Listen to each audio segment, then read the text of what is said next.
তোমরা যারা রচনা সাজেশন নিয়ে এখনো পর্যন্ত টেনশনে আছো, তাদের আর টেনশনে থাকার কোনো রকম কোনো কারণ নেই। কারণ তোমরা এই কটা রচনা যদি খুব ভালো করে করে যাও মাধ্যমিকের জন্য, তাহলে দেখবে সমস্তটাই কমন পেয়ে যাবে।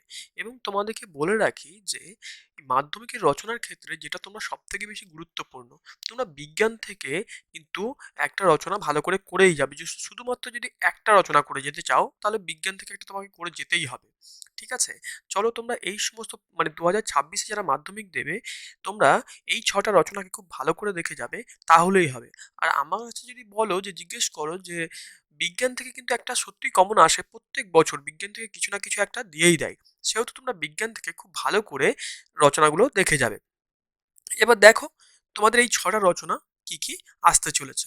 দেখো প্রথমে যে রচনাটা আছে, যে বলা আছে বিজ্ঞানের ভালো মন্দ, বিজ্ঞান আশীর্বাদ না অভিশাপ। দেখো 2 নম্বরের যে প্রশ্নটা আছে সেটা হচ্ছে বর্তমান জীবনে বিজ্ঞান।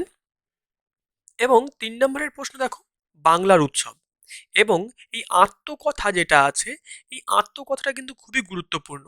বিগত আমি 4 বছরের কোশ্চেন থেকে যেটা দিয়েছি দেখো, নদী, পথ, কলম, গাছ, এগুলোর আত্মকথা জানতে চাওয়া হয়েছে এবং এটা নিয়ে রচনা লিখতে বলা হয়েছে।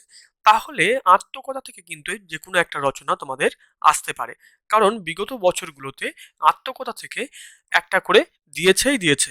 সেহেতু তোমরা এর বাইরেও দু একটা আত্মকথা থেকে করে যাবে এবং বিজ্ঞান থেকে তো তোমরা রচনা করবেই করবে।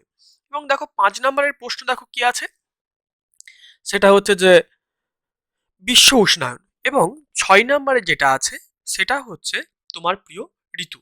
তাহলে তোমরা এই রচনাগুলো যদি ভালো করে করে যাও, তাহলেই কিন্তু তোমরা মাধ্যমিকের রচনায় পুরোপুরি ফুল নাম্বার পেয়ে যাবে।